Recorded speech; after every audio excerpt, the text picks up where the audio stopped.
आप सभी विद्यार्थियों का एक बार पुनः स्वागत है Subhash study centre YouTube channel पर। और आज का यह वीडियो कक्षा 12 के उन सभी विद्यार्थियों के लिए काफ़ी ज़्यादा हेल्पफुल होगा जिन्होंने 2023 बोर्ड परीक्षा के लिए सामान्य हिंदी और साहित्यिक हिंदी, सामान्य हिंदी तथा साहित्यिक हिंदी, जी हाँ साहित्यिक हिंदी को चुना है। आज का यह वीडियो आप सभी के लिए महत्वपूर्ण है क्योंकि आज की इस वीडियो में हम पढ़ेंगे निंदा रस। इस चैप्टर की मैं आपको संपूर्ण हिंदी व्याख्या बताऊंगा। तो चलिए बिना देरी किए हुए स्टार्ट करते हैं। उससे पहले आपसे एक निवेदन है कि यदि आपने सामान्य हिंदी विषय का, जी हाँ सामान्य हिंदी विषय का और साहित्यिक हिंदी विषय का जो मॉडल पेपर अपलोड कर दिया है इस चैनल पर, आपको प्लेलिस्ट में वीडियो देखने को मिल जाएंगे। और उसमें मैंने 2023 बोर्ड परीक्षा के लिए जो मॉडल पेपर है सामान्य हिंदी विषय का तथा साहित्यिक हिंदी विषय का, आप दोनों वीडियो देख लीजिए और अपने मित्रों में ज़्यादा से ज़्यादा शेयर भी कीजिए। मैंने आपको बताया है कि किस तरह से 2023 की बोर्ड परीक्षा में सामान्य हिंदी तथा साहित्यिक हिंदी के पेपर में प्रश्न पूछे जाएंगे, किस तरीके से पूछे जाएंगे और कौन सा प्रश्न कितने अंक का होगा। तो आप उन वीडियो को जरूर देखें और वीडियो को ज़्यादा से ज़्यादा शेयर भी करें। आज का जो चैप्टर है निंदा रस, जिसके लेखक कौन है, हरिशंकर परसाई जी। कौन है लेखक, हरिशंकर परसाई जी के द्वारा यह पाठ लिखा गया है, हरिशंकर परसाई जी के द्वारा। और इस चैप्टर के द्वारा हरिशंकर परसाई जी क्या कहते हैं कि अनेक व्यक्ति एक दूसरे के प्रति ईर्षा भाव से निंदा करते रहते हैं और कुछ व्यक्ति अपने स्वभाववश अकारण ही निंदा में रस लेते रहते हैं। कुछ व्यक्ति अपने को बड़ा सिद्ध करने के लिए बड़ों की निंदा में निर्लिप्त भाव से मग्न रहते हैं। कुछ मिशनरी निंदक होते हैं और कुछ अन्य भावों से भी प्रेरित होकर निंदा कार्य में रत रहते हैं। इस निबंध में परसाई जी ने निंदकों की अच्छी खबर ली है और उन पर करारी चोट की है। प्रहार तीव्र होते हुए भी पढ़ने में रुचि बनी रहती है। तो चलिए बिना देरी किए हुए इस चैप्टर को पढ़ लेते हैं। कई महीने बाद आए थे, सुबह चाय पीकर अखबार देख रहा था कि वह तूफान की तरह कमरे में घुसे। हरिशंकर परसाई जी कहते हैं कि अर्थात मेरे एक मित्र कई महीने के बाद आए थे, सुबह चाय पीकर अखबार में देख रहा था कि वह मेरे कमरे में तूफान की तरह घुस गए। साइक्लोन की तरह मुझे अपनी भुजाओं में जकड़ा तो मुझे धृतराष्ट्र की भुजाओं में जकड़े भीम के पुतले की याद आ गई। जब उन्होंने मुझे अपनी भुजाओं में जकड़ लिया अर्थात मुझे गले से लगाया तो मुझे धृतराष्ट्र के द्वारा भीम के पुतले को गले से लगाने वाली बात याद आ गई। यह धृतराष्ट्र की ही जकड़ थी और यह जकड़ किसकी थी, धृतराष्ट्र के ही समान थी। जिस प्रकार से धृतराष्ट्र ने भीम के पुतले को पकड़ लिया था, ठीक उसी प्रकार से मेरे मित्र ने मुझे अपने गले से लगा लिया अर्थात मुझे पकड़ लिया था। अंधे धृतराष्ट्र ने टटोलते हुए पूछा, कहाँ है भीम?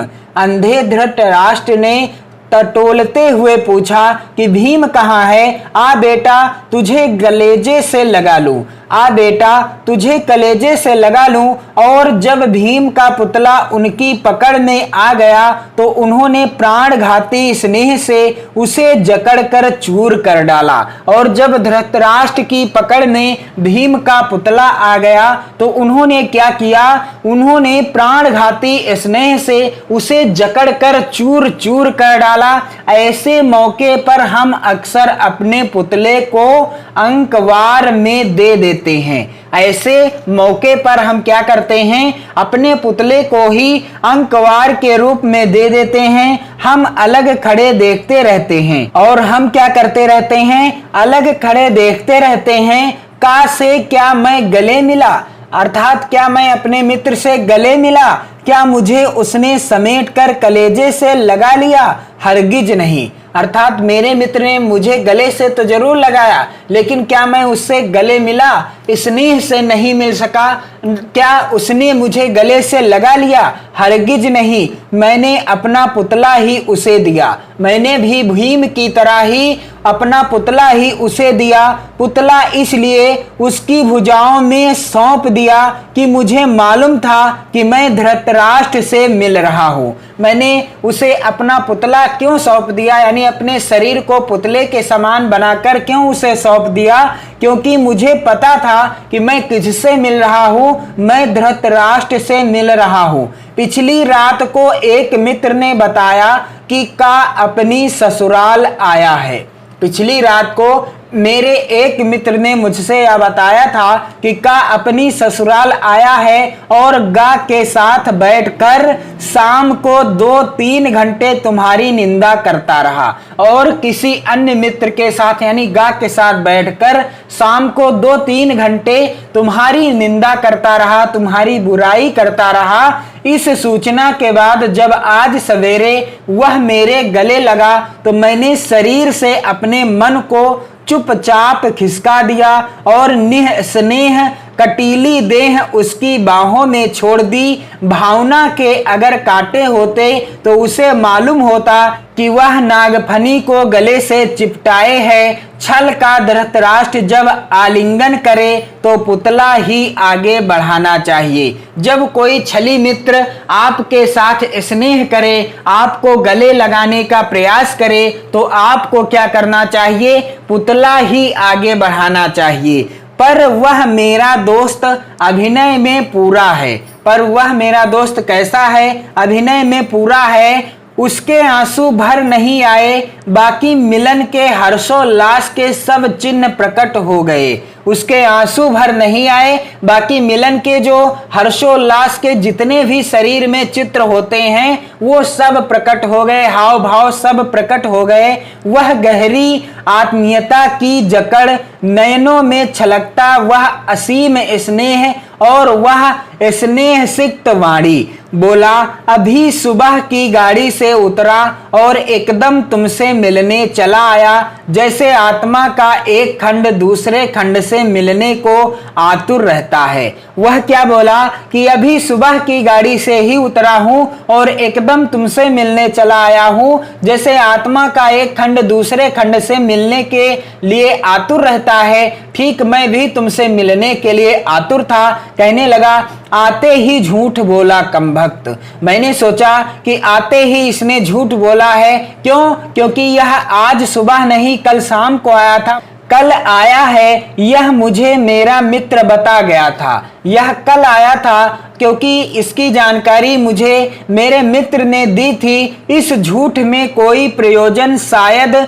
उसका ना रहा हो। इस झूठ में कोई प्रयोजन शायद उसका ना रहा हो। कुछ लोग बड़े निर्दोष मिथ्यावादी होते हैं। कुछ लोग जो होते हैं बड़े निर्दोष मिथ्यावादी होते हैं। वह आदतन प्रकृति के वशीभूत झूठ बोलते हैं। वह अपनी आदत से मजबूर होते हैं और वह अपनी आदत से मजबूर होने के कारण ही झूठ बोलते रहते हैं। उनके मुख से निष्प्रयास निष्प्रयोजन झूठ ही निकलता है। उनके मुख से हमेशा निष्प्रयास यानी बिना प्रयास किए और निष्प्रयोजन, जहां उनका कोई प्रयोजन भी नहीं होता फिर भी वहां पर वह झूठ बोलते रहते हैं। मेरे एक रिश्तेदार ऐसे हैं, वह अगर बंबई जा रहे हैं और उनसे पूछें तो वह क्या कहेंगे? कलकत्ता जा रहा हूं। हरिशंकर परसाई जी कहते हैं कि मेरे एक ऐसे भी रिश्तेदार हैं कि अगर वह बंबई जा रहे हैं और आप उनसे पूछो कि आप कहां जा रहे हो तो वह क्या कहेंगे कि मैं कलकत्ता जा रहा हूं। ठीक बात उनके मुंह से निकल ही नहीं सकती। ठीक बात यानी सही बात उनके मुख से निकल ही नहीं सकती। का भी बड़ा निर्दोष सहज स्वाभाविक मिथ्यावादी है। और यह जो मित्र मुझसे मिलने आया है का मेरा मित्र, यह भी बड़ा निर्दोष सहज और स्वाभाविक मिथ्यावादी है। वह बैठ गया। कब आए कैसे हो, कब आए कैसे हो वगैरह के बाद उसने गा की निंदा आरंभ कर दी। जब मैंने उससे पूछा कब आए और कैसे हो, इसके बाद उसने क्या किया, उसने गा की निंदा आरंभ कर दी। मनुष्य के लिए जो भी कर्म जघन्य है वह सब गा पर आरोपित करके उसने ऐसे गाढ़े काले तारकोल से उसकी तस्वीर खींची कि मैं यह सोचकर कांप उठा कि ऐसी ही काली तस्वीर मेरी गा के सामने इसने कल शाम को खींची होगी। उसने क्या किया, गा की निंदा आरंभ कर दी। तो मैंने भी यह सोचा कि इससे पहले यानी कल शाम को इसने भी गा के सामने यानी मेरे मित्र के सामने मेरी भी इसी तरह की बुराई की होगी, निंदा की होगी। सुबह की बातचीत में गा प्रमुख विषय था और सुबह की बातचीत में गा प्रमुख विषय था। फिर तो जिस परिचित की बात निकल आती उसी को 4-6 वाक्यों में धराशायी करके वह बढ़ लेता। फिर क्या होता कि जिस भी परिचित व्यक्ति की, मित्र की यदि बात सामने आ जाती तो वह उसे 4-6 वाक्यों में धराशायी करके आगे बढ़ लेता। अद्भुत है मेरा यह मित्र। और हरिशंकर परसाई जी कहते हैं कि यह मेरा मित्र कैसा है, बड़ा ही अद्भुत है। उसके पास 200 का केटलांग है, उसके पास 200 का केटलांग है। मैंने सोचा कि जब वह हर परिचित की निंदा कर रहा है तो क्यों ना मैं लगे हाथों विरोधियों की गत इसके हाथों करा लूं।